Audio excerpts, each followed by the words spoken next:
I think everyone should have a creative outlet of some sort. I started with drawing and painting, and then eventually photography caught my interest. I think it's one of the easier art forms to get into. I mean, everybody's got a phone, and you can really just start going outside and taking pictures. And if you keep it up, eventually you'll get better. I guess this is going to be a bit about my journey into photography, about what keeps me going, and a bit about why I think you should give it a try. Photography began slowly for me. I really started doing it because I wanted to film some videos of my drawing process. So I started with my phone, and the more I learned about the camera, the more I wanted to just go out and start taking photographs. So I did that. I just went out and took pictures of things that interested me. Those early photos kind of sucked, and yours might too, but that's expected. And I think probably you'll always think your photographs suck to some extent.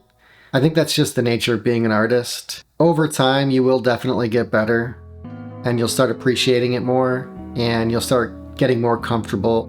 You'll start being able to see what you're trying to do before you even do it. I began to get annoyed with the idea that my camera could also receive phone calls and texts.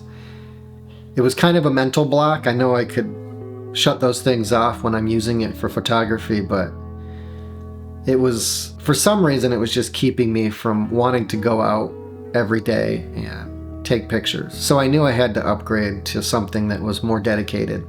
Over the next month, I agonized about which camera I should get. I read a whole bunch of reviews. I watched a ton of YouTube. Eventually, I decided on a Fujifilm X-T4 with 18 to 55 kit lens. Mostly because the lens had such good reviews, but also because I liked the look of the Fujifilm camera. That kit lens is still my only lens. It just works for me, so I haven't bothered getting a new one yet. I'm sure at some point I will, but it just hasn't happened yet. Do I think you should agonize like I did about getting a new camera? I don't know. Probably not. I think your cell phone can work just as well, at least at the beginning. I don't think it's necessary.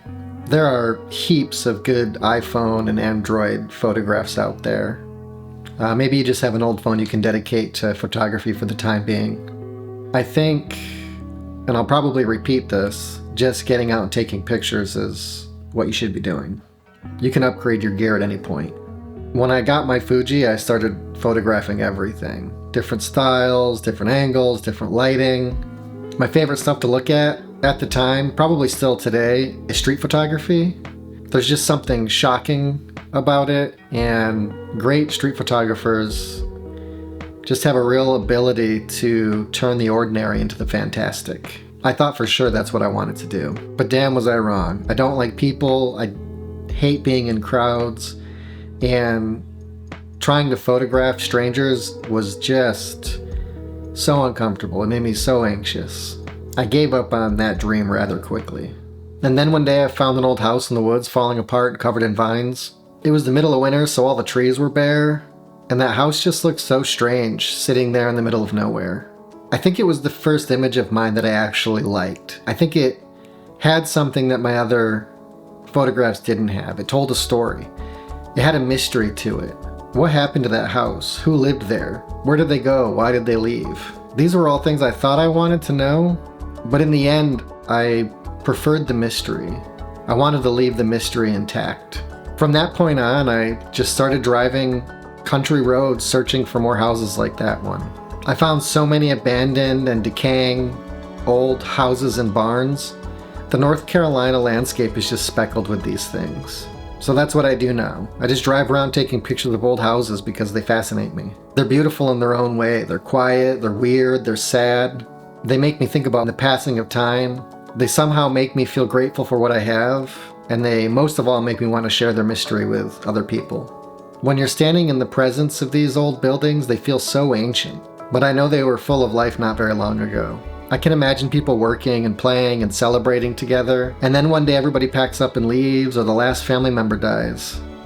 and nobody ever moves back in. These homes sit empty, haunting the landscape, and are slowly retaken by the wild. I think that's why I love photography. Now you know my journey into this art form. What's yours going to be? I think you should get a camera and find out. Take pictures of things that fascinate you. Show them to other people or keep them to yourself. I don't think it matters. I think what's important is that you just get out there and start taking pictures and see if you like it. I think you'll be glad you did. That's it. Peace.